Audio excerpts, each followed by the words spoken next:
You're listening to CFRN, the Christian Financial Radio Network. Good afternoon, traders, and welcome back to the CFRN E-mini Futures Cast.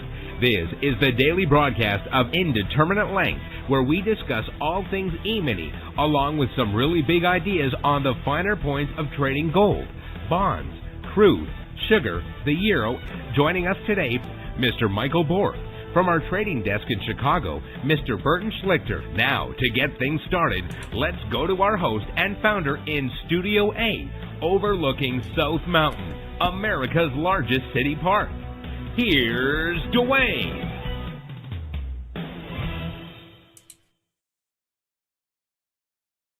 Good afternoon. Welcome back. Today is Friday, 12th day of September, 2025. Thanks so much for joining us. Whoever you are, wherever you are, we're just glad to have you right here, right now. And I'm happy to say they caught him. We'll talk about that in more detail in a few minutes. Sure you all know exactly what I'm talking about. We're going to dive right into our daily devotional. This is our schedule right here for each afternoon broadcast. We do 2 broadcasts every trading day. The first broadcast is our live training room, so that's reserved for members only, those taking their 1-week free trial. This broadcast, the afternoon broadcast, is open to the public.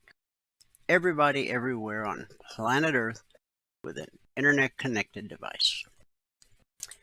Now, we began a new devotional topic yesterday. Reset your mind. Overhauling toxic thoughts.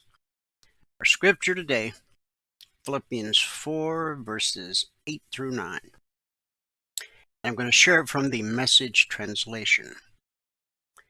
Summing it all up, friends, I'd say you'll do best by filling your minds and meditating on things true, noble, reputable, authentic, compelling, gracious, the best, not the worst, the beautiful, not the ugly, things to praise, not things to curse. Put into practice what you learned from me, what you heard and saw and realized. Do that, and God, who makes everything work together, will work you into his most excellent harmonies. Again, Philippians 4, 8 through 9.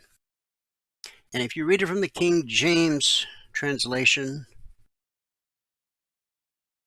you'll see some different words, but I think this makes it really quite clear what the author's trying to convey. So today we'll talk about testing your thoughts. Here's a quote from Pastor Stephen Furtick of Elevation Church. The thoughts you keep in a loop determine the direction of your life. Now, we have a lot of thoughts every day.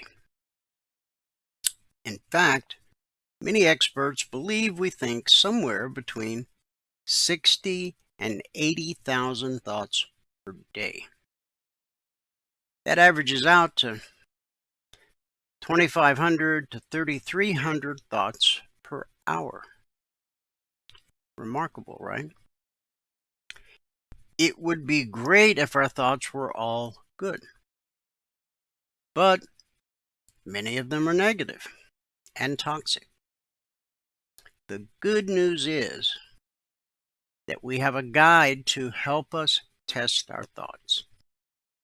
Philippians 4:8 is a great test as to whether we should think about something or not. The verse tells us to think about things that are true, noble, right, pure, lovely, admirable, excellent, and worthy of praise. So consider that in the context of each of the words we cover today. True. One of the most important things to consider about our thoughts is, are they true?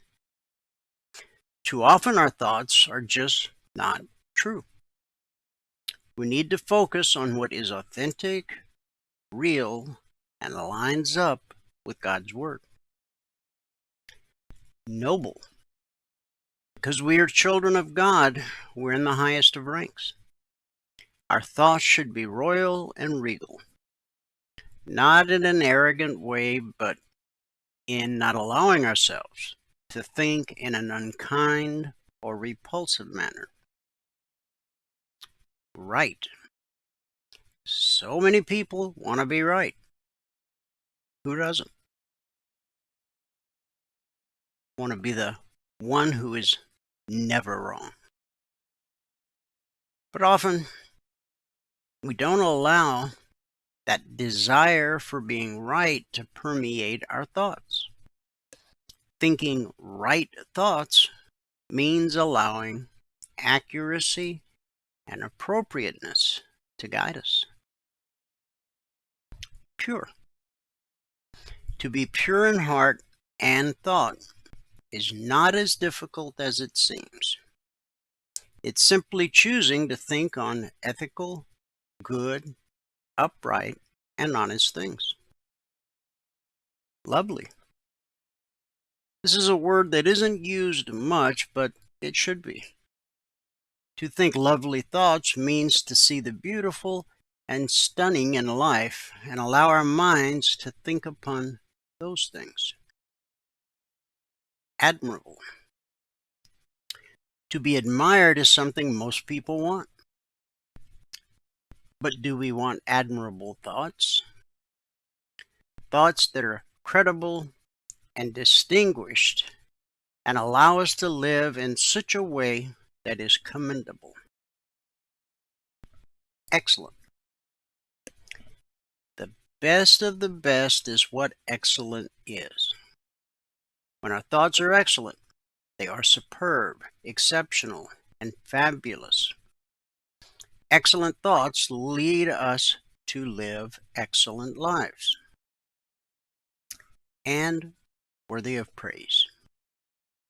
What thoughts are worthy of praise? Thoughts about God, His ways, His plans, and His creation, to name a few. It's safe to say that when our thoughts are on Him, that's a good thing. We can test our thoughts every day. As we do this, eventually, we won't have to test many of our thoughts because we will already know if they meet up to the standards in Philippians 4:8. We will never be able to adjust every negative thought that approaches our awareness, but we can certainly try to free our minds from toxic thinking one thought at a time. Something to reflect on over the weekend. Write out Philippians 4:8 in 3 different Bible versions and compare them. Now, obviously, you can do this on your computer. Just go to Bible.com. You'll have no trouble finding 3 different translations. In fact, don't get lost in all the translations. But write out Philippians 4:8 in 3 different translations and compare them and ask God to give you insight as you're doing this. Let's pray. Heavenly Father, teach us to set our minds on what is true, noble, right, pure, lovely, and praiseworthy. Guard our hearts from fear and negativity. Fill us with thoughts that honor you. Help us to practice what we have learned in Christ so that your peace will rest on us and shine through us. It's in Jesus' name we believe and pray. And everybody said, Amen. Amen, and happy Friday. Everybody's been working for the weekend. As the song goes, now it's here. All right, starting here in the U.S. with the cash markets, or the indices as they're called. Currently, the Dow is down 186 points. The NASDAQ is up 92. The S&P 500 is up less than 1 point. And the Russell 2000, or man in the street, is down 20 points, almost 1%. Kind of a bleak picture. In the commodity basket, crude oil up 87 cents, trading 63.24 last. That's a gain of almost 1.5%. Gold up $8.90, trading 36.8250 last. Silver up 53 cents, trading 42.68 last. That's a gain of just over 1.25%, or just over $2,500 per contract traded. In the Asian markets at the close, the Nikkei posted a gain of 395 points, almost 1%. The Shanghai dropped 4. The Hang Seng gained 301, almost 1.25%. And in the European markets at the close, FTSE down 14, the DAX down 15, the CAC up less than 2 points, 1.75 points. Pretty quiet, pretty sideways, and I think we're probably going to see more of the same as we head into the Fed announcement next week. And for those of you that aren't members and aren't in the live training room each day, or you weren't in the workshop last night, I mentioned this earlier in the week, but I'm really starting to lean heavily into the thought that this Fed announcement that we'll get on Wednesday, we'll get the announcement at 2 p.m. Eastern and then the news conference at 2:30. So you'll have two separate waves of volatility. And we may, when we get the quarter point cut, if that's what we do get, we may see a brief spike to the upside. But I really think this is going to be a buy the rumor, sell the news. We'll see how it turns out. The markets are long overdue for a sizable retracement. That's just how markets work. Trees don't grow to the sky, nor do the markets. So be prepared and don't let it freak you out. Now, as a trader, markets drop faster than they rise. And if you're a futures trader, you can be long, short, long again, all in the same hour if that's what the chart in front of you is telling you to do. But I'm speaking to the investors. If the markets crater after this Fed announcement, that should be your notice. Get the memo. Buy the dip. Because, now, I can't say this about individual stocks because individual stocks can go to zero.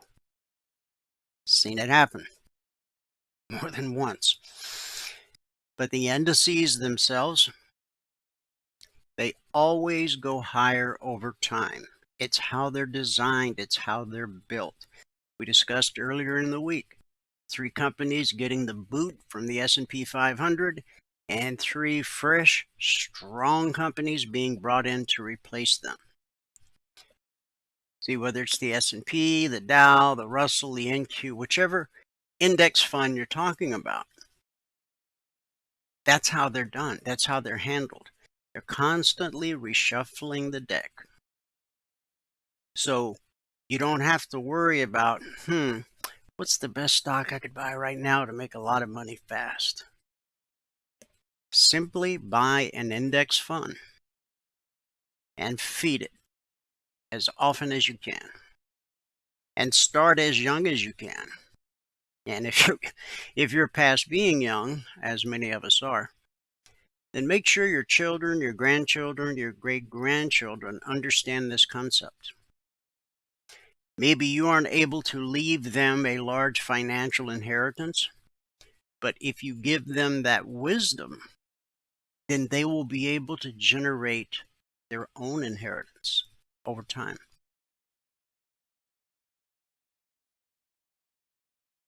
Just a thought. Okay, I said at the top of the broadcast, they caught him, and they did. Officials have identified the person accused of fatally shooting conservative activist Charlie Kirk, 22-year-old Utah resident Tyler Robinson. Utah's Governor Spencer Cox said at a press conference this morning that investors arrested and identified Robinson after analyzing surveillance footage, interviewing Robinson's family members, and reviewing online messages between Robinson and his roommate.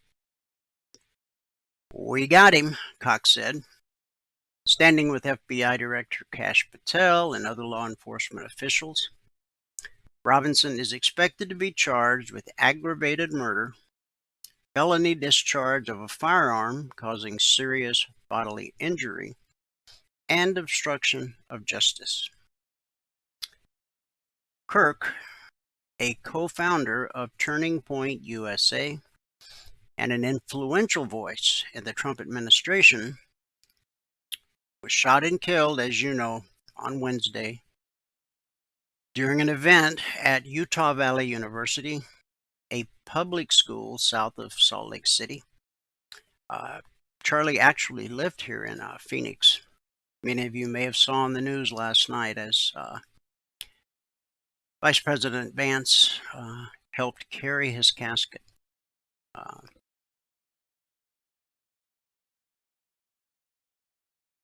His killing launched a multi-day manhunt among local, state, and federal authorities. Governor Cox said that a family member of Robinson's reached out to a family friend who contacted the Washington County Sheriff's Office with information that Robinson had confessed to them or implied that he had committed the incident. According to Cox, investigators interviewed a family member of Robinson's who said he had become more political in recent years. The family member referenced the recent incident in which Robinson came to dinner prior to September 10th. And in the conversation with another family member, Robinson mentioned Charlie Kirk was coming to UVU. They talked about why they didn't like him and the viewpoints he had. Cox said that investigators interviewed Robinson's roommate, who showed authorities messages on Discord between Robinson and his roommate. The messages associated with the name Tyler state a need to retrieve a rifle from a drop point, leaving the rifle in a bush, engraving bullets, having left the rifle wrapped in a towel, and a mention of a scope and the rifle being unique. Authorities said on Thursday they recovered a high-powered bolt-action rifle in a wooded area just off the university campus in conditions that match Robinson's messages. Cox said the rifle was a Mauser 30-06 and had a scope mounted on the top of it. He added that inscriptions engraved on casings were found with the rifle. One of the inscriptions had the lyrics to the Italian folk song, Bella Ciao. Another read, Hey Fascist, catch, with an up arrow, a right arrow, and 3 down arrows. A third stated, if you read this, you're gay, LMAO. For those of you who aren't tech savvy, that's laughing my ass off. Obviously, we're dealing with an individual here who was not mentally well.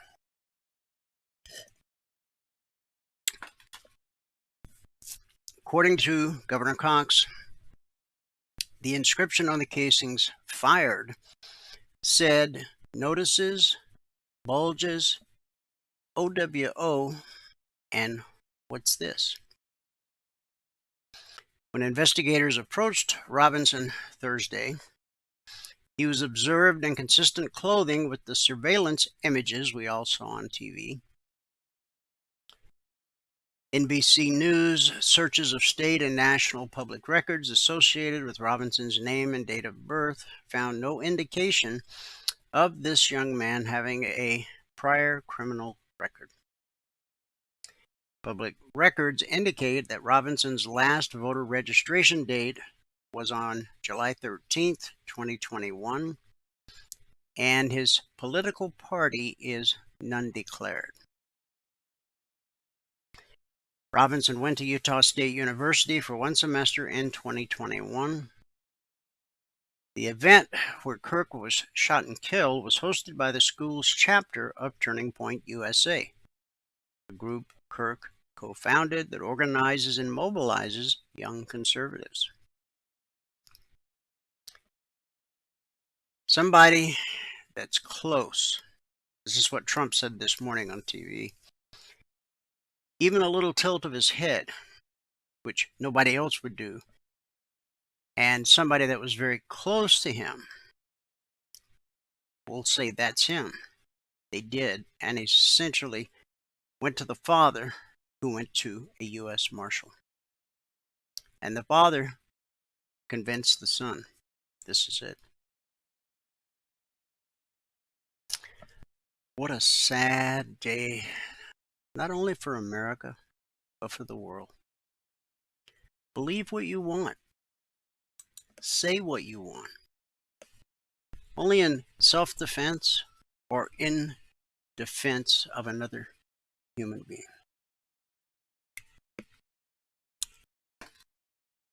Wall Street, U.S. consumer sentiment continued to slide in September as Americans worried about their jobs and inflation.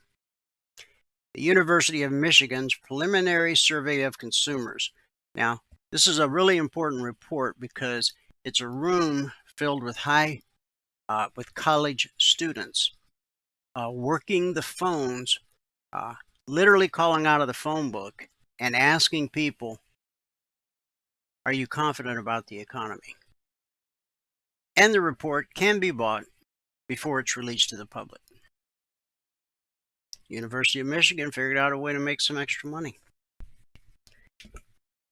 which probably gets sent to its athletics department. So the overall sentiment dropped to 55.4 in September, a 4.8% decline from August reading of 58.2, the lowest reading since May.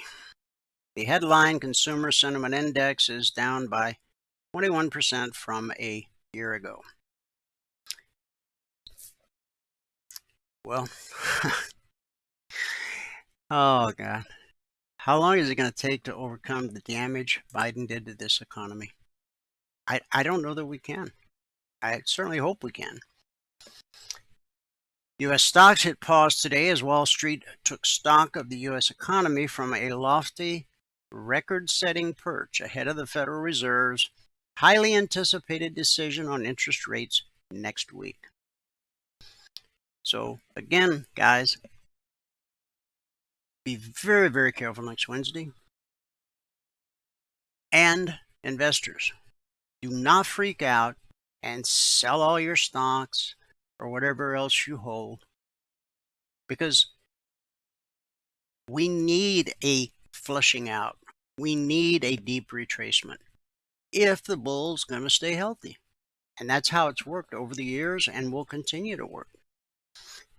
Now, if you own stock in a company that has other problems, that has nothing to do with politics or interest rates or any of the other stuff, geopolitical tension.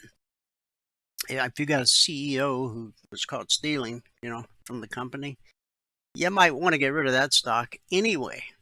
But just because price drops after the Fed announcement, if that's how it plays out, who knows? It could go to the moon.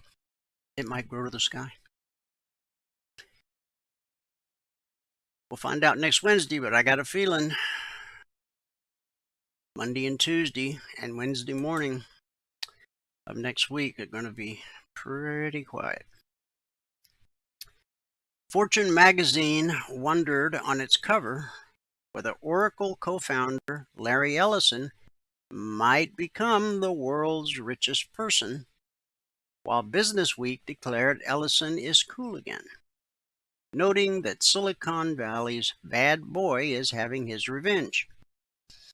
Both were published 25 years ago, but they could have run this week.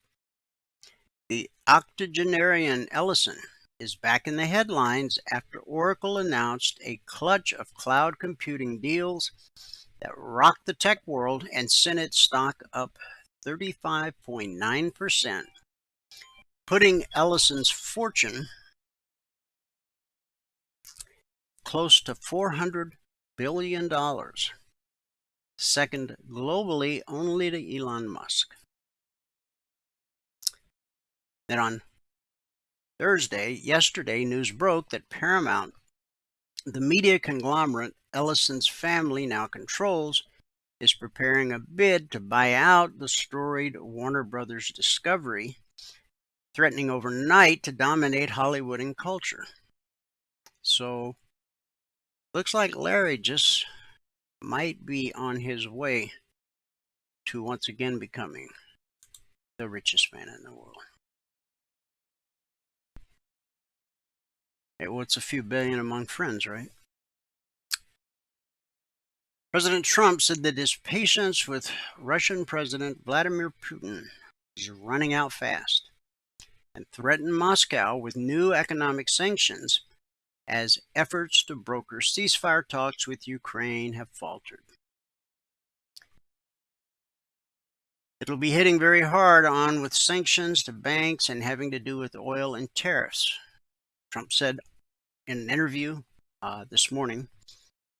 Still, the president insisted that he had already done a lot to punish Russia, noting expanded tariffs he placed on India for purchasing Russian energy, and argued that this is a Europe problem much more than our problem. The problem with this Putin guy, he says one thing and then does the exact opposite. Have you ever heard of relay payments? Well, now you have. Relay Payments has signed up its third largest customer with a deal for convenience store giant Circle K to accept its payment system at what it refers to as its truck-accessible locations. The significance of the deal can be seen in the numbers. Relay Payments says its payment service is accepted at more than 3,000 locations. Circle K is bringing about 500 new outlets to the universe of outlets that accept Relay Payments. Megan Earhart, an executive vice president at Relay, said in an interview with FreightWaves that Circle K is the third largest company accepting their services behind Pilot Flying J and Love's Travel Centers. Notably, Travel Centers of America, which, with Pilot Flying J and Love's, makes up the triumvirate of the three biggest travel centers, does not yet accept Relay Payments. Now, when you fill up one of these diesel trucks, one of the big 18-wheelers, I wonder how much. What do you think, $500? Anyway, it's a big deal on the street. Doesn't seem like such a big deal to me, but what do I know? From Reuters, Mexican officials are set to speak with representatives from China next week about Mexico's planned tariffs on goods from the Asian country. President Claudia Sheinbaum said the tariffs are not intended as a coercion measure. She added that the proposed measures, which are set to impact hundreds of goods from countries with which Mexico does not have trade agreements, notably cars sent from China, are not against any country in particular. China on Thursday criticized the tariff hike on Chinese autos, saying the move would undermine investor confidence and seriously affect Mexico's business environment. President Sheinbaum said, "We have a very good relationship with China and we want to keep having a very good relationship with them." Yeah, because they're part of the whole narco trafficking thing. The precursors to fentanyl they come from China, that's no secret. They go to Mexico, then they go to the labs out in the jungles, and that's where all the magic happens, and Americans die.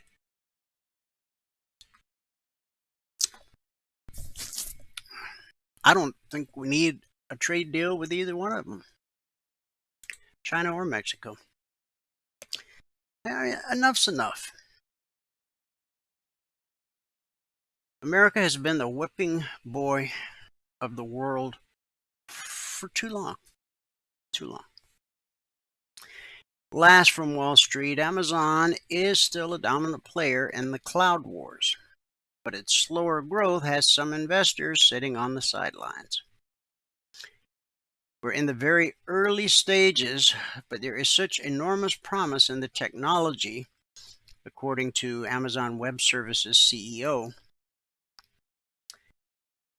He added that AWS is still in the early stages of building the building blocks that we think startups, enterprises, and government agencies are really going to want to use to build both AI applications as well as agentic workflows. Amazon stock gained 4.5% so far this year, underperforming the S&P 500's 12% gain. Amazon better watch out, or they may be asked to hit the street. It could happen. I doubt it, but it could. Okay, Logic 247. That's our 24/7 around-the-clock E-mini alert service. Currently, we're in week 371. It's a little over 7 years. Over the last 371 weeks, we've issued over 20,400 individual handcrafted alerts. And what we've averaged on a weekly basis is 20% or less of the alerts being stopped out based on simple market structure and a simple process we teach all of our passport holders.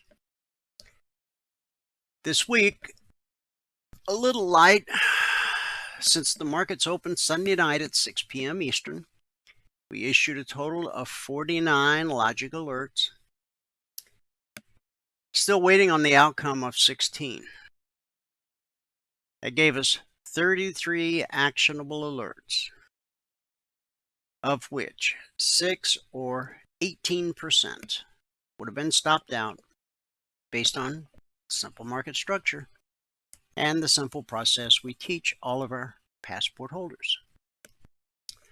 Now, the purpose of the logic alerts is to teach the new trader how to read the charts. Yeah, you can trade them. Be hard not to, I guess, if you have access to them.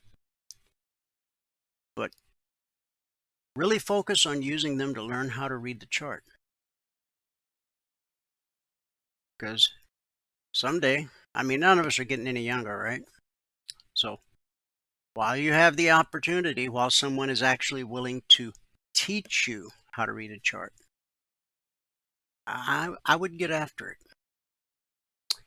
Now, the logic alerts, they can come out anytime around the clock, 2 a.m. or 2 p.m. Futures trade around the clock, and we have traders around the globe. So our day session is their night session, and vice versa. But long before we had a Logic 247,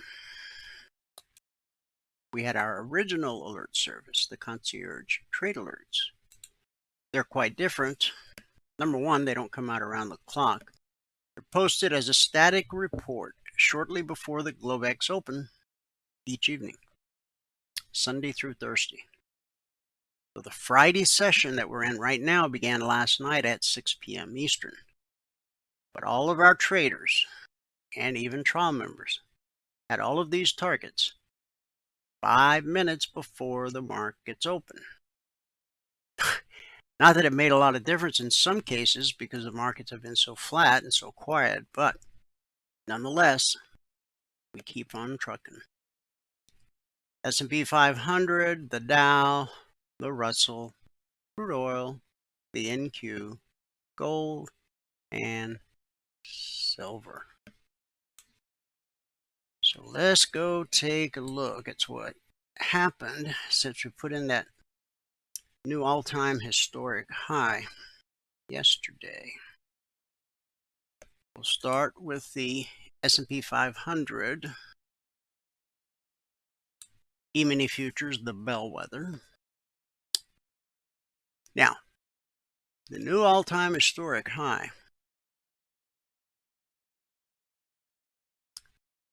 6,600. Today's high is 65.9875. That does not look right. But I can only base it on what it tells me.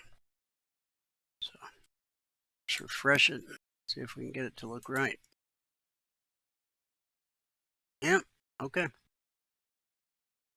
right, so this high, come on, 6,600 yesterday, September 11th, 6,600.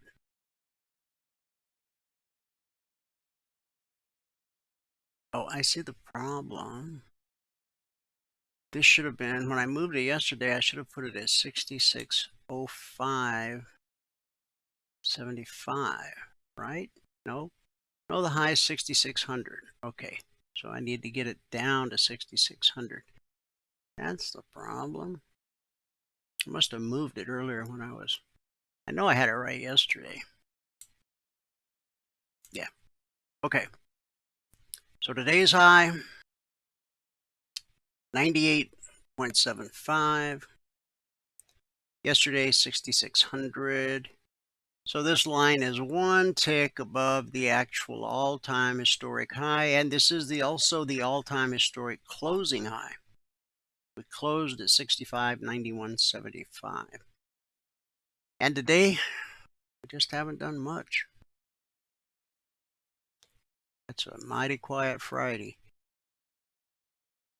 Big move up for the week. Now, what's going to be interesting is to see, especially with Trump talking about he's had enough of Putin, and there's been geopolitical tension now for quite some time, forever, I guess. We're well off the low of the day. We're not too terribly far off the high of the day, but we do have an inside day. That means we haven't taken out yesterday's high, and we certainly haven't taken out yesterday's low. So do we just go quietly into the weekend, or do we sell off into the close? You can always buy it back Monday morning if you want, right? We'll see how the institutional traders handle it. All right, all of the alerts, Logic 247 and the Concierge Trade alerts, are created on the 30-minute chart. Nothing magic about 30 minutes, just the time frame I chose years ago. They say if it's not broke, leave it alone. So I have. So the vertical line separates today, Friday, here's Thursday, here's Wednesday. Scroll back, of course, we can see Tuesday and Monday. Support. When price drops to a weekly trading zone, we expect support until proven otherwise. When price rallies up to a weekly zone, we expect resistance until proven otherwise. The pullback to the BBC holds more often than it doesn't. As you can see here, the pullback held, the pullback held, the pullback held. And then once we got below the BBC, the pullback in the other direction held. And then we found support at the zone. See how that works? So we opened right here last night. Now again, all of our traders had these targets 5 minutes before the market opened. We opened here with red and falling overhead. Okay. When blue and climbing turns to red and falling, that's resistance. In fact, when blue and climbing gets directly above price, as it did here going into the close yesterday, then even blue becomes resistance because it's usually on its way to becoming red and falling. And red and falling walk price right down to the BBC. Now price always reverts to the mean. In our case, the mean is green. We call it the BBC. It stands for bull bear cross. When price crosses above the green line, we're bullish and expect higher prices. When price crosses below the green line, we're bearish and expect lower prices. Above, below, above. It's pretty simple. So we dropped. The BBC was the support the market was looking for. We got a little bounce, but boy, was it little. Took us right back to these highs that were put in early in the session, right there. That sent us down below the BBC to the weekly trading zone. Now, the weekly zones are published Monday morning at 6:15 a.m. Eastern. Once they're published, they're carved in stone for the entire week. They don't change in any way whatsoever. We've published the weekly zones for our members for over 15.5 years now. So we found support at the zone. There's still one more zone overhead that we will not hit this week. But as you can see right here, the high of this candle, 65.9875. So we missed the long target by one tick. One tick. Now, in order to get to the short target, we have to overcome this major area of support. Remember, when price drops to a zone, we expect support until proven otherwise. When it rallies up to a zone, we expect resistance until proven otherwise. So this support sent us to this resistance, which sent us back to this support. And we're just sitting here. I mean, that's flat. We got about a 20-point range on the day. From 80 to 99. We spiked it a little bit here down to 76. But that's... Now, just as we saw a rally yesterday, okay, it kicked off when we got the 8:30 news yesterday, but we don't have anything to propel the market this afternoon other than possibly some kind of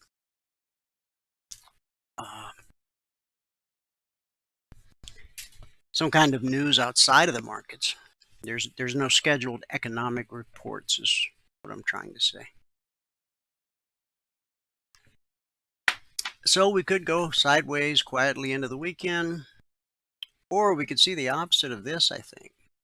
I definitely don't think we'll see a rally, but I could be wrong. If anything, I think there's the potential for a drop back down to the weekly zone.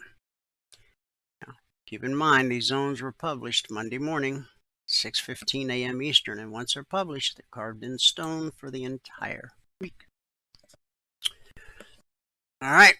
The Dow opened here last night above the BBC, which is bullish, but with a lot of red and falling overhead. That's bearish. And red and falling walked price right back down to the BBC and took us down to the zone. We consolidated for a few hours, and then we caught this drop, and we're now consolidating sideways for no real apparent reason. I guess just some institutional traders trying to buy the dip here. But it's just kind of a quiet, uneventful market. We're below the BBC. The black step line has not crossed red and falling. It's just starting to angle that way a little bit. So if the step line were to cross red and falling, we might get a move back up to the BBC. This market reminds me of molasses right now. The Russell got a little bit of movement. Here's where we opened. Again, above the BBC, but below red and falling. So red and falling walked price down to the BBC, then down to the zone. When price encounters a weekly trading zone, only one of three things happens. 70% of the time, it's consolidation. 20% of the time, rejection. 10% of the time, the slice.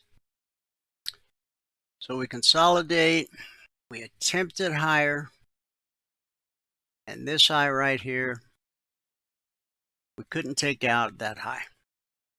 We ran up to that level and then failed and came right down to the short target, where we've been consolidating now for 1, 2, 3, 4.5 hours. And the short target, it's simply based off this little area right here. See right here, you got this wick sticking up and this wick sticking down.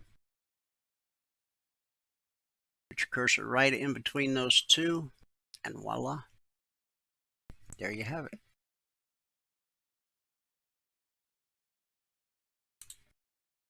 The NQ. Here's where we opened last night. Red and falling once again pushes us down to the BBC. The pullback holds more often than not. And so that bounced us up to the long target. Pretty much to the tick.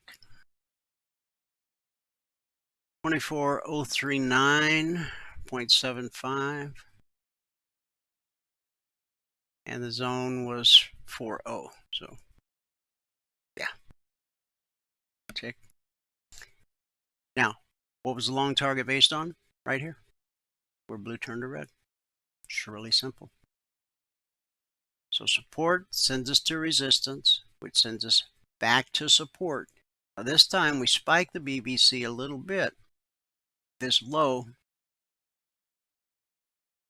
buyers came in right before we got to this low right here. Pushed us back up to the long target, resistance, back to support, back to resistance. We've overcome this zone, but there's still another zone overhead that we won't see this week. And we're just consolidating right above the zone. And look at the black step line. It's already gotten directly above blue and climbing. That's stage 1. Stage 2 is when it actually crosses to the right side of blue and climbing. And that's when you expect your retracement back to the BBC. Crude oil. Here's where we opened last night. And we pretty quickly dropped to the short target. Okay. Now the short target was based off this low right here. Didn't get it quite perfect, but it's close enough. Plenty of room to get your goal for the day there. We then continued a little bit lower, and there's some logic alerts that reflect this additional. Okay. Buyers came in here. See right here where this step line crossed red and falling back here? Okay. That's support. Drove us all the way up to the long target. We spiked the long target, but we failed to take out these highs from Wednesday. Remember, this is Friday, Thursday, Wednesday. A couple dojis up here. Now those dojis, look how far that sent the market down. Now, you don't find a doji at every reversal, but at many reversals you will find a doji. Okay. Now, after we hit the long target and spiked it, right, right up to here. See? Okay. Down we go. Blue and climbing turns to red falling. And did we just lose our YouTube feed? I wouldn't be surprised.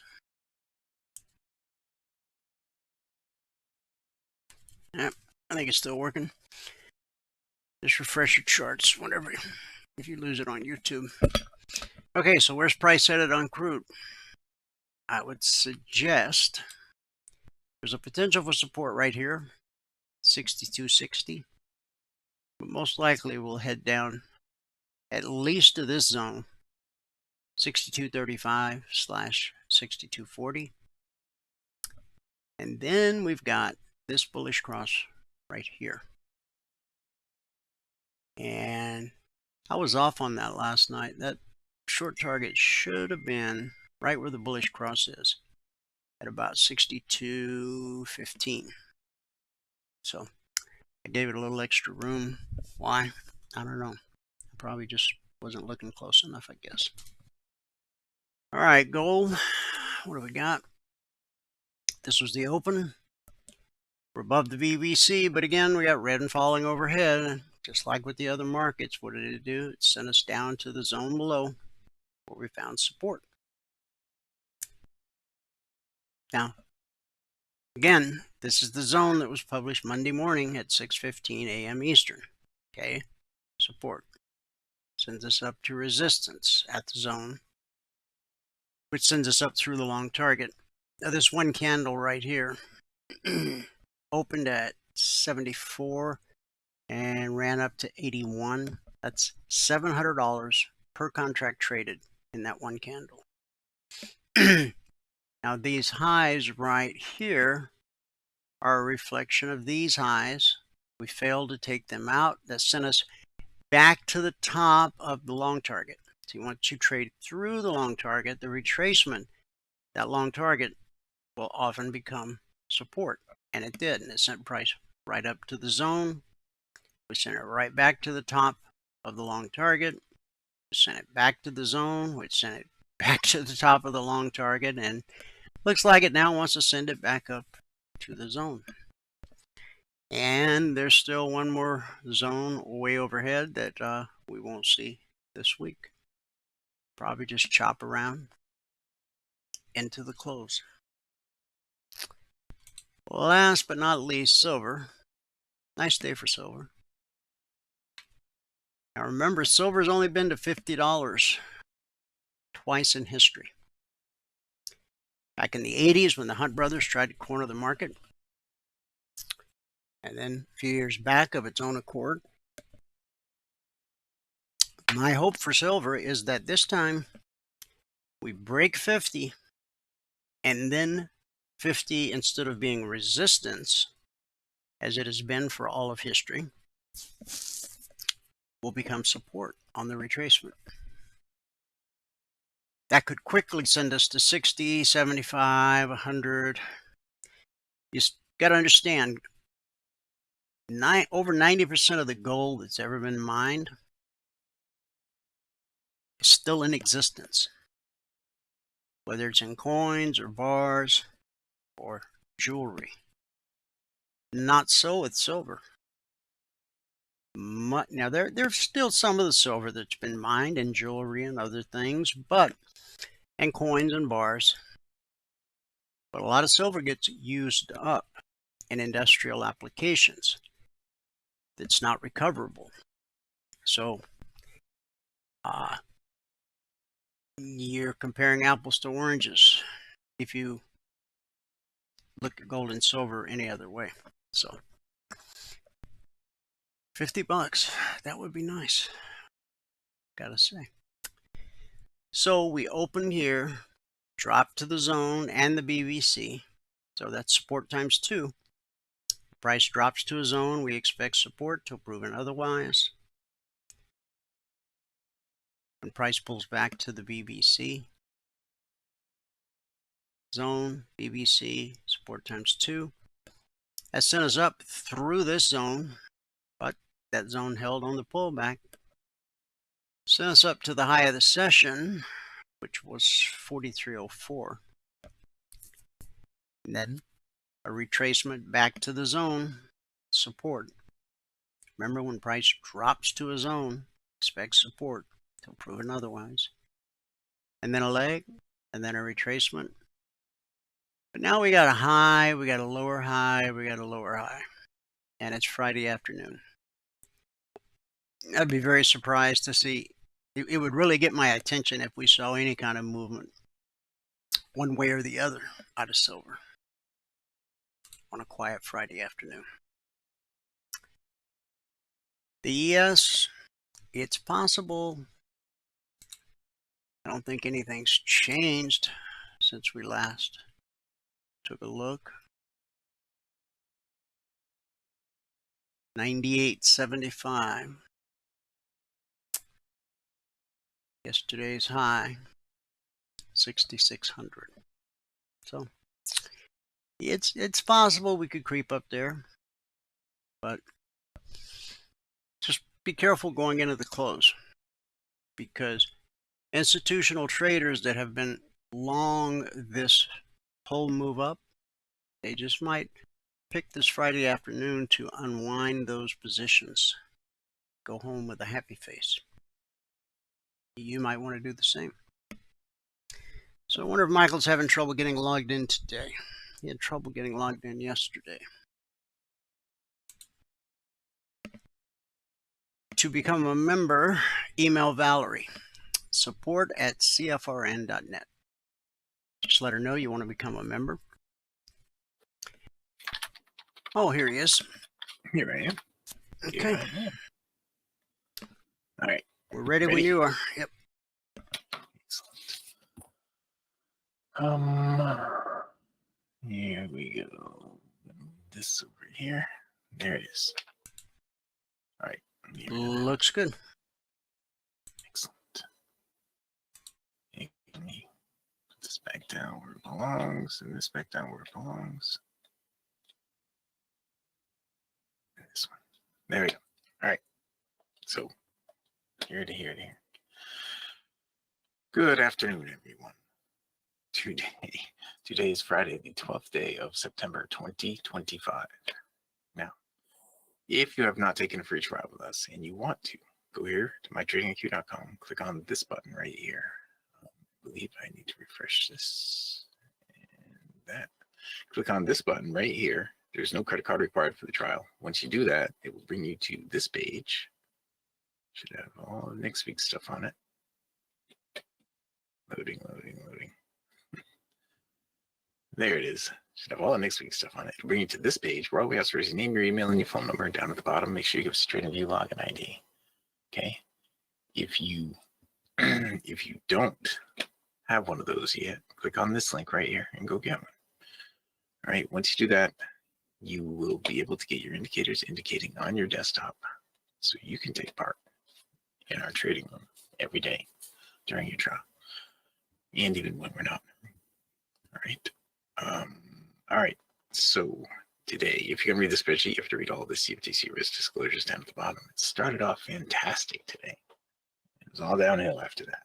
But anyway, as it turned out, we ended up with 59 ticks on the NQ, 25 ticks on the YM, minus 27 on gold, and 2 ticks on the ES. Gold was minimuses today. I was worse than that at one point. As far as the NQ goes, the high of the day was our first trade of the day. We're up at 70 ticks. And on gold, our high of the day on gold was minus 15. So we're not too far off of that. On the YM, this is the high of the day. And on the ES, this is the high of the day. So not a lot happened today. There just weren't that many trades today.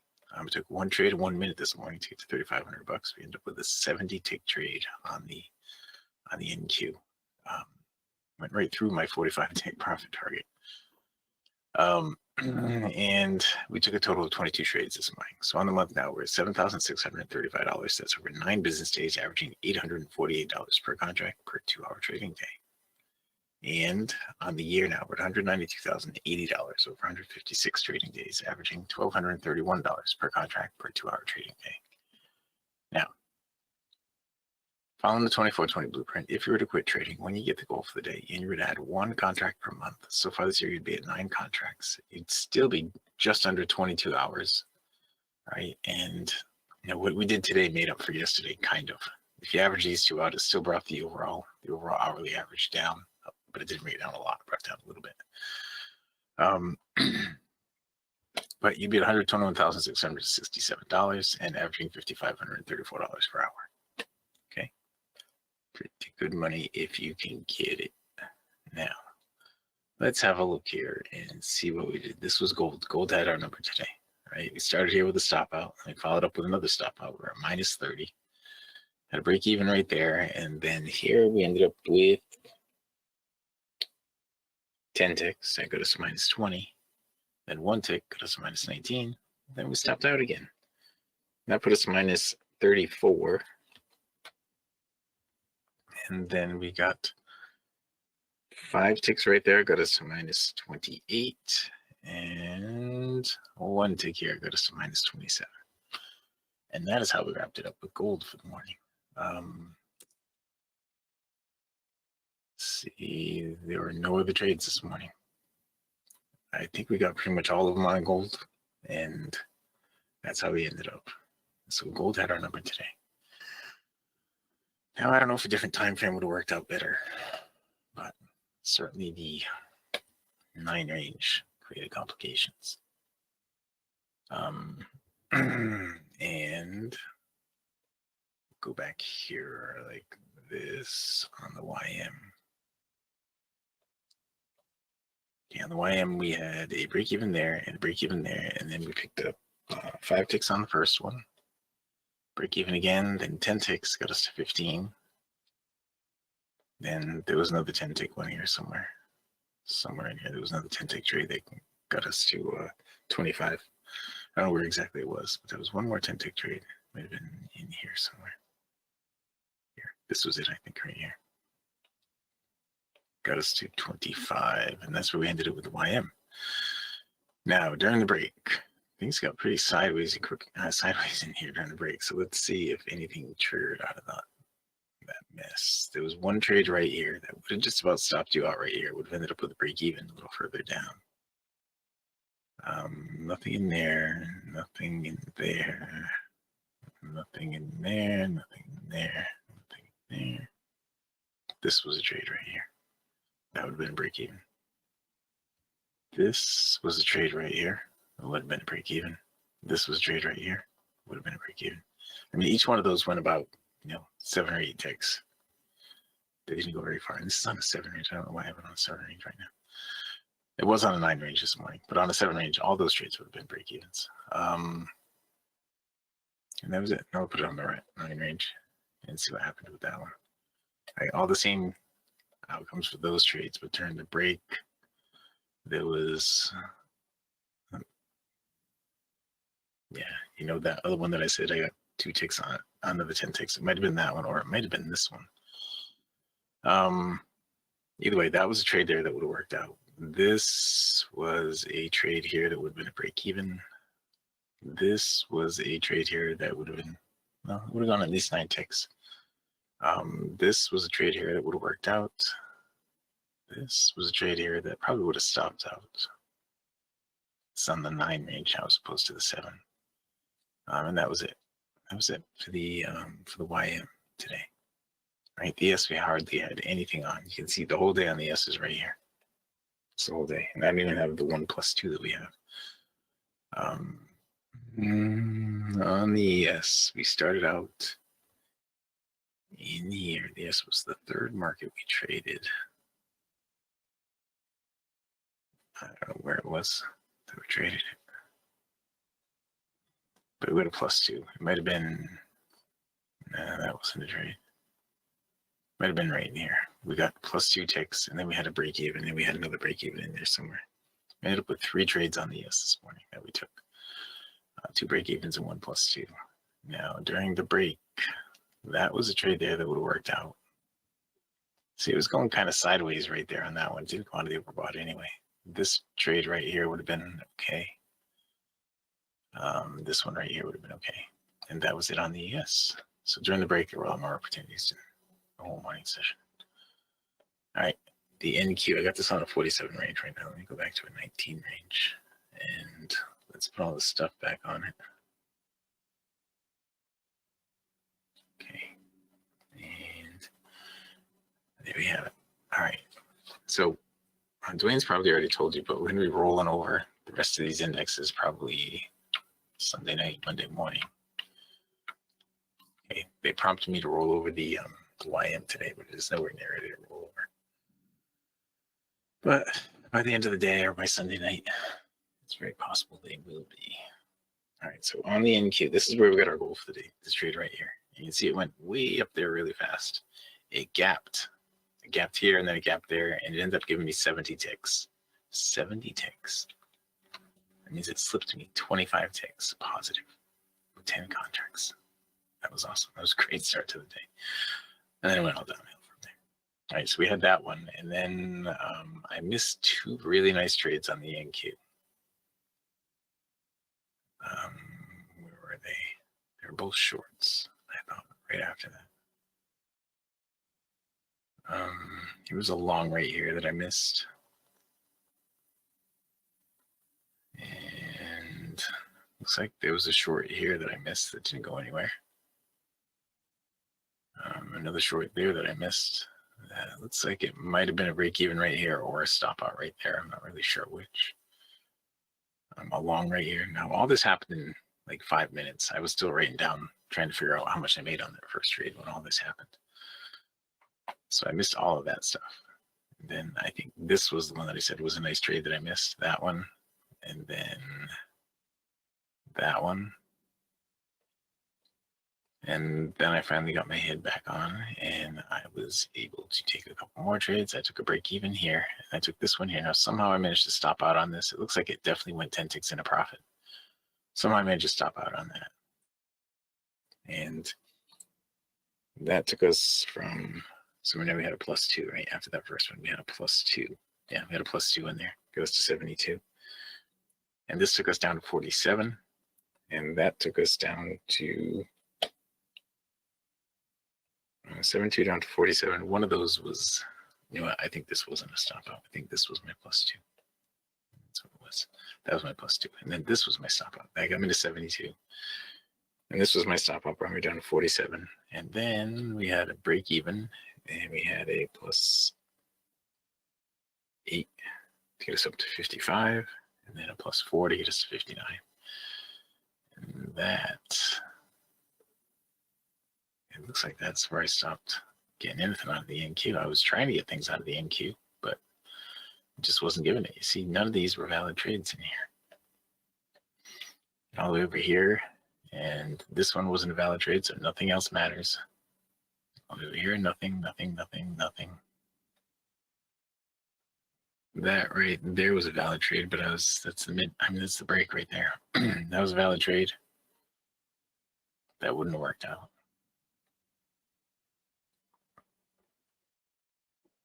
And that was a valid trade. That wouldn't have worked out. So there were two trades during the break that wouldn't have worked out.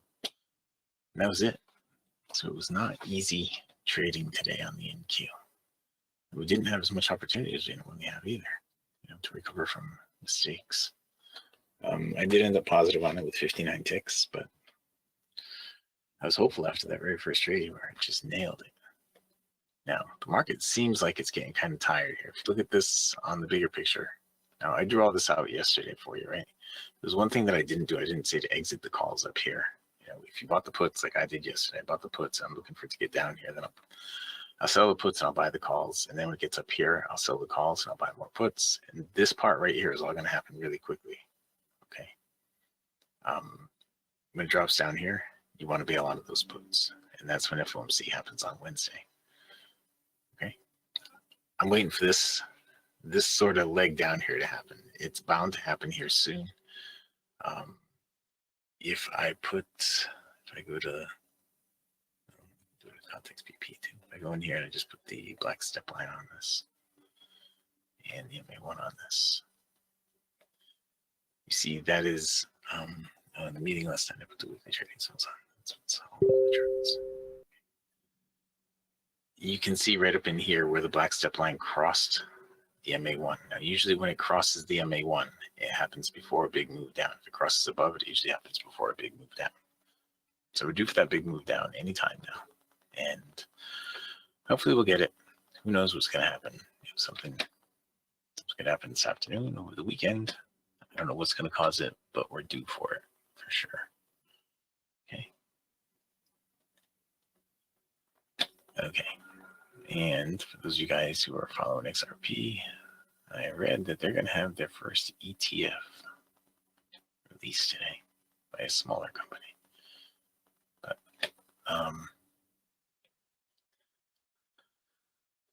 all right. The fact that they have one at all means that others can follow. That's the big deal. Anyway, let's look into trades. All right. This was actually a trade here on the ES. We can still do it if I can find my DOM in time. Still do it, and I found my DOM. I'm long right now. Yes, there it is. That is a valid trade on the ES. Now it should get up to 95.75 right now. It should get up here to 95.75. It's got a big number right there at 96. So that could be what it's searching for. Okay. Either way, the charts say to get long, and so I did. I want to suggest, I know you guys that are listening right now, that are in here right now with us, you understand if you don't have a trading plan, you should not be trading with real money. I just want to make sure that everybody understands that.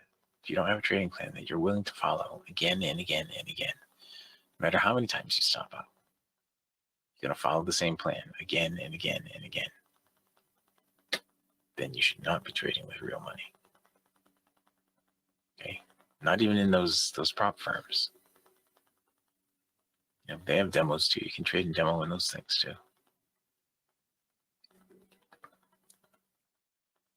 If you do that in the prop firms, particularly if you do that, you're going to create bad habits.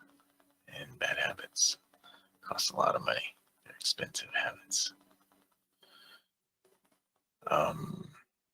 All right. Oops. I just lost my DOM. Hang on a sec. Let me go back up here. There she is. Yes. We've got one tick locked in on this. So we're going to be positive. If in the next 16 minutes we don't have any other trades, we're going to have one positive trade here.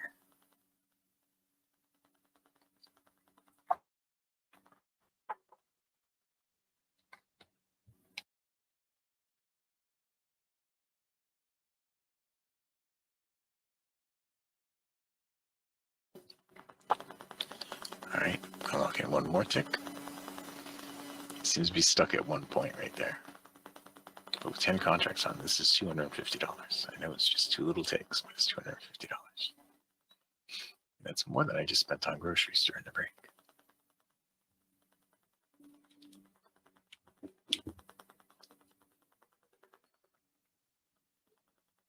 All right, that's $500. That's 3 times what I spent on groceries during the break.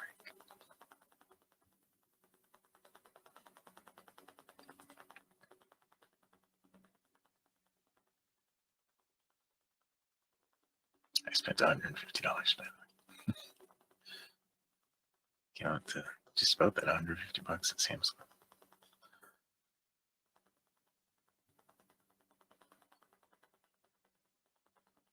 All right, now it's getting up pretty close to the swing high here at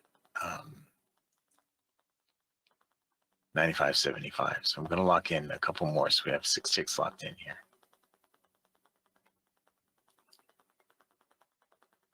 All right, I'm going to keep trailing it really close here because I was just going to take one more tick. So we've got 6 on the yes. Now, when it gets to the swing high, it should find resistance. That's why I was trailing it so close. Watch the NQ for the down close. The NQ is in a red. The Russell is in the red right now, but it's hitting the YBRs. And the Russell, the YM. So the YM is actually going to flip right here. Okay. But the NQ is going to give us a short on a down close. Be 11.25 down to 6.25 is what you'd be selling on that. This, okay. Looks like on the down.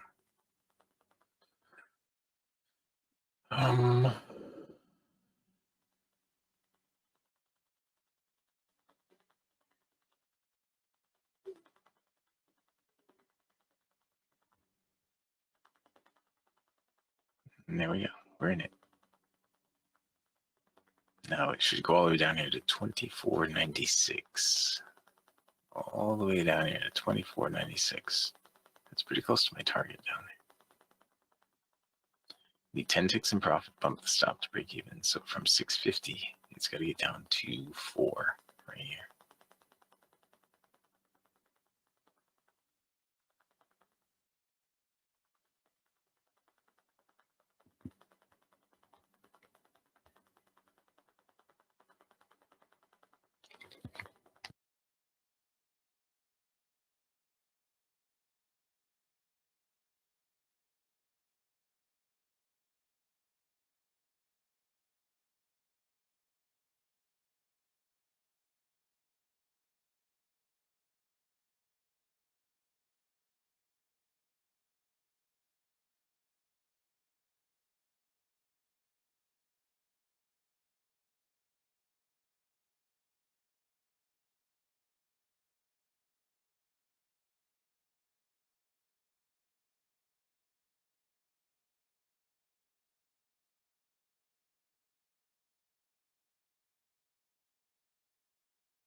Oh man, I was walking through this whole thing.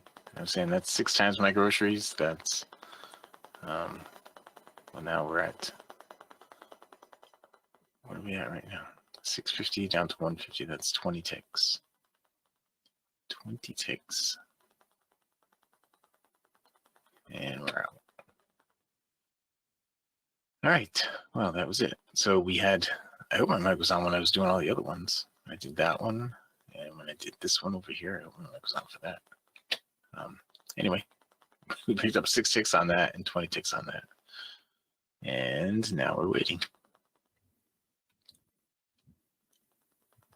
Huh. So good. Didn't know my mic was off. All right. Yeah, I heard you as you entered that NQ trade, so it was after you got into it that the mic got turned off. Oh, okay. I might have taken a drink and shut my mic off, so you didn't have to hear me slurping.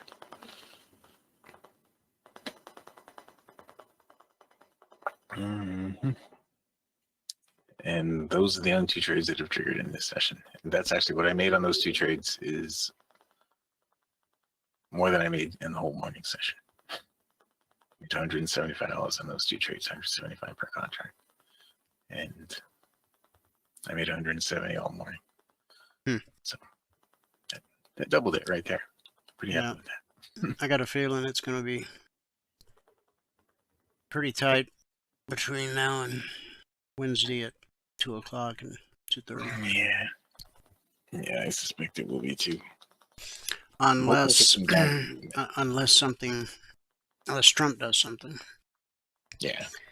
He's really fed up with Putin, and he's not threatening war or anything, but he's threatening some pretty tough sanctions.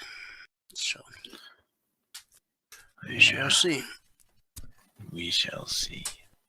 And what's Putin got to counter with? You know, he's got nothing. He got nothing. We don't need anything from them. His people, his citizens, or I don't know what you call them. They're not really citizens. They're his slaves, basically. Servants. Yeah, it's canning fodder. They're angry. I bet.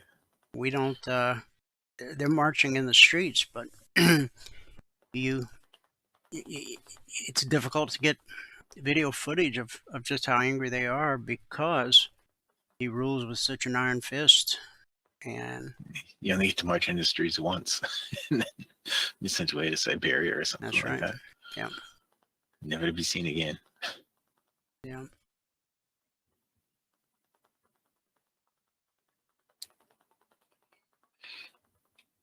Yes, it's not like those people that. Well, I'm not going to get into it. Anyway, it is now 1:22, so we have about 8 minutes left. And the next thing that could be a trade, we made it up to the swing high on this. We almost made it to the swing low on this, but not quite. This is not a trade here because it's not any robot. DS is going to have a down close and another down close followed by an up close to have a trade. So the closest thing we have to a trade now is going to be the YM right now. Okay, if we get an up close on this, the closest thing to a trade would be the nope. Didn't bring it up. It should have brought it up right here, and it didn't. So now that ruins everything on the NQ. A reminder to everyone, we'll be rolling all of the indices to the December contract, to the Z contract, Sunday night. So any logic alerts, CTAs that go out Sunday night, those will be, for the indices, will be the December contract as opposed to the September U contract. And then when the weekly trading zones come out Monday morning, those will, of course, be the December contract. So.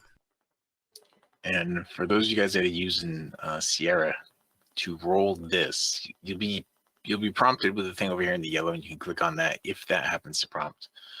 But to manually roll it, you go to chart like this, then you go to chart settings like that. And then this guy is going to pop up, and here it says symbol action. Just click on the symbol right there, and then click on select. That's going to bring it up. So in here, futures run the YM right here, so it's on the CBOT. So you just go down and find the YM contract you're going to switch to, choose it, say OK, say apply all, and say OK. And now you're on the Z contract. Okay, you don't have to change anything else. So that just rolled the YM to the Z. Now you get here on your chart. I'll roll it right now on the chart too. You just click on the symbol, just type in YM, and then choose the Z contract. Okay, that's all you need to do there. All right. And along with traders being cautious ahead of this Fed announcement Monday and Tuesday, the fact that you've got rollover thrown in there where volume is divided often between the two contracts. Just Monday and Tuesday might be a good time to take that fishing trip you've been thinking about. Yeah, Monday, Tuesday, and Wednesday. Yep. Wednesday. Have a nice long weekend. So now we have about 4 minutes left, and I don't see anything happening in here.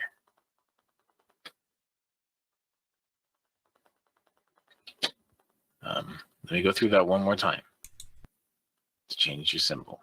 All right, I'll do it right now. I'll do it on the ES right now. Okay, go to chart, go to chart settings, then this pops up. Up here it says symbol action. Click on the symbol, hit select, then just change it right here. For the ES, it's actually called EP. Go to the EPZ, the December 2025 contract. Hit apply all, say OK, and then you're on the December. I think I'm just going to roll everything right now. The NQ is the same way. All right. For those of you who, if Frontier Airlines flies into the airport near you, their annual pass, the sale ends today. $299. Unlimited flying through the end of 2027. That is pretty good. I wish they did that for Allegiant. $299, and you can fly international as well. Yeah, Las Vegas, Miami, San Juan, Denver. I mean, the list just goes on and on. And all right, there. I just rolled everything. So if you guys want, you can just go out here to go to mytradingiq.com. Go to mytradingiq.com. Go to trade rules. I'm sorry, trade rules. Yeah, trade rules. And scroll down to right here and click on this link. All right, I've already rolled the charts. You know what? When I'm done here, what I'll do is I will also go out to trading platforms and the zip file that's out here. I will replace this zip file with the current stuff that you need with the rolled over indices. Okay, because I did yesterday, I think, from start to finish for Jimmy. I did the Sierra thing from start to finish with him, and this file here has the M contract in it. So I'll go and do that. I'll get rid of this one. All right. So you'll be able to get the current everything if you want to just get rid of all the ones. Frontier flies out of Charlotte, North Carolina. I know. I really like the Concord Airport. You know, Charlotte. I don't save any money at Charlotte because I like to valet park there because I don't want to get stuck. You know, it takes me. I mean, just imagine for $299. I mean, every Friday afternoon you can say, "Where do I want to go?" Because you have to book it 1 day in advance. You can, so on a Thursday you can say, "Where do I want to go this weekend?" And it's already paid for. I mean, it's. If my nest was empty the way it should be, yeah, that would be perfect for me. And sadly, I'd be gone alone. Go to Puerto Vallarta. And I know. I looked it all up. There's a lot of nice places you can go. San Pedro, San Salvador, I'm tempted to buy it. Republic. I know it's tempting to buy just to have, if you can. Buy one for Jake, because then he can fly up north if he wants to. With the international flights, you have 10 days. You can book 10 days in advance. But it does go into Boston, right? Doesn't it go into Boston? I've got the list up right here. Yep, sure does. Maybe I'll just buy one for Jake, so you won't have to pay for flights next year, because I know he's going to be going more than next year. I'll be going back to Boston. Flies into New York City. It goes everywhere. Yeah, it does. All right. I just put in the boardroom the link to all the cities they fly to. Cool. Thanks. And if you actually want to do it, just search Frontier Go Wild Pass. Normally it's only a year, but if you get it right now, they'll include this year and then all of next year. So cool. That's a pretty good deal. $300. I mean, I can't remember the last time I flew somewhere that it didn't cost me $300 just for one ticket. Oh yeah, yeah, I know. The last tickets that I bought on our flight costs. Where did we fly to? Last time we flew up north just last month. And I want to say it was $700. Yeah, man. I mean, it's incredible. Oh, and looks like if you get a Go Wild Pass, your kids can fly with you free. I don't know if that's true or not, but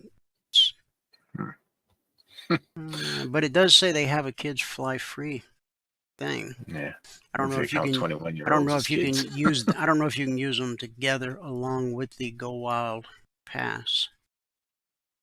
Probably not. I would be asking a lot, but yeah. I don't know. Okay. All right. All right. Well, it is time, my friend. Okay.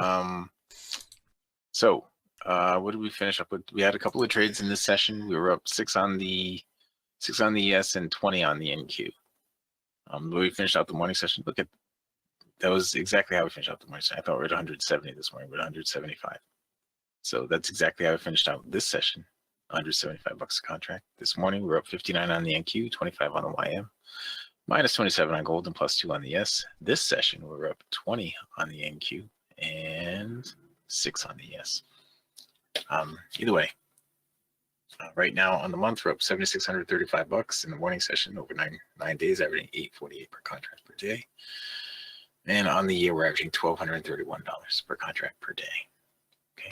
If you haven't taken a free trial, go here to mytradingview.com, click on the purple button. There is no credit card required for that trial. Just go here and fill out the form.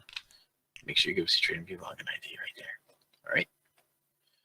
And that is it, my friend. I can pass it back out to you. Fabulous Phoenix, Arizona, in Studio A, overlooking the South Mountain, America's largest city park.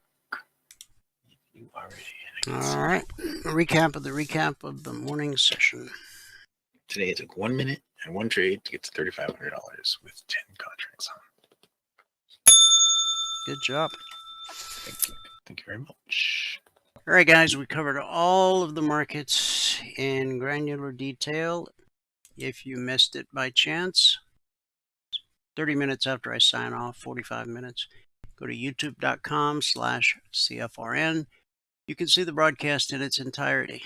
We got a little doji on the day. Yesterday's high, the new all-time historic high, was 6,600.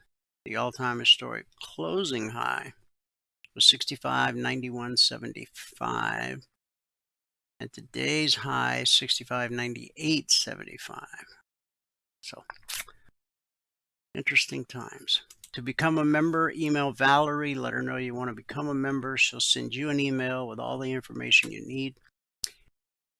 You get 2 hours of live training every trading day. It's an interactive environment. Along with 2 hours of group training every trading day, you get private one-on-one mentoring. All you got to do is ask. The strategy you learn, the indicators you own as a passport holder are fluid across all markets and all time frames. Stocks, futures, crypto, Forex, ETFs, it doesn't matter because price flows the same across all markets and all time frames. Just as I showed you today, price flows from support to resistance, back to support, back to resistance, over and over again and again. It's a never-ending cycle. That's why it's so important that you learn how to read the chart so that you know where to anticipate support and resistance. As a passport holder, you'll get the Logic 247 alerts around the clock. The concierge trade alerts, the second they're published each evening, typically 5 minutes ahead of the Globex Open. Monday morning at 6:15 a.m. Eastern, you get the weekly trading zones. Once they're published, they're carved in stone for the entire week. They don't change in any way whatsoever. And every Thursday afternoon, you'll get an invitation to attend the members-only workshop Thursday night at 8 p.m. Eastern. And last but not least, you get the golden keys that opens all the private channels in Telegram. When you're on the trial, you have access to some of the channels, but once you become a passport holder, you have access to everything. Everything a trader needs, all under one roof. One low price. Okay, let's wrap this week up with our good word for the day. For the last 2 days, we've been talking about overcoming temptation. This is part 3.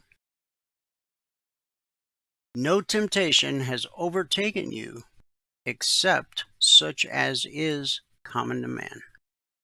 1 Corinthians 10:13. According to Jesus, lust is preceded by temptation and can lead to sin. Matthew 5:27. But the good news about dealing with temptation is that you're not alone. God's word tells us, no temptation has overtaken you except such as is common to man. But God is faithful, who will not allow you to be tempted beyond what you are able, but with the temptation will also make the way of escape that you may be able to bear it. In light of this scripture, Simply saying, I couldn't help myself, is an excuse that doesn't hold up before God. The Bible says no temptation is greater than God's faithfulness. If you choose the way of escape which He offers, you won't fall into the trap. And if you do fail, it will be because you didn't draw on God's faithfulness. The temptation may not disappear immediately, but you will be given a way to bear it, to hold out against it. The temptation remains an active possibility, but God gives us the option of trusting in His reliable, delivering power. Bearing temptation implies an ongoing process. You can win the battle, but the war will never fully end until the last shot is fired at the coming of Jesus, when every foe will become His footstool. Acts 2:35. In the meantime, be vigilant and cautious, for that enemy of yours roams around like a lion, seeking someone to devour. Withstand him. Be firm in faith, knowing that the same sufferings are appointed to your brotherhood throughout the world. 1 Peter 5:8. That's our good word for the day and for the week. Thanks so much for tuning in. Whoever you are, wherever you are, may God continue to richly bless you with His mercy and with His grace. And I'll see you at the bell.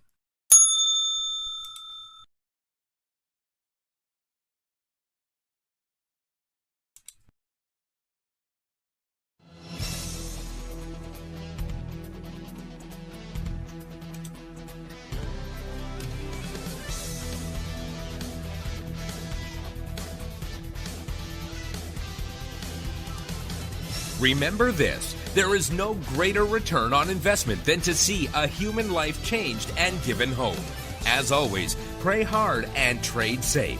Any financial information discussed on this show is simply the opinion of our host, Dwayne Reeves, his co-hosts, and guests. To learn more about trading E-mini futures or to take a 1-week free trial in our live trading room, call 1-866-928-3310. 866-928-3310. Information discussed on this radio program should not be construed as a recommendation to buy or sell any security. Always do your own due diligence and consult with a licensed securities broker or financial planner before making any investment decision.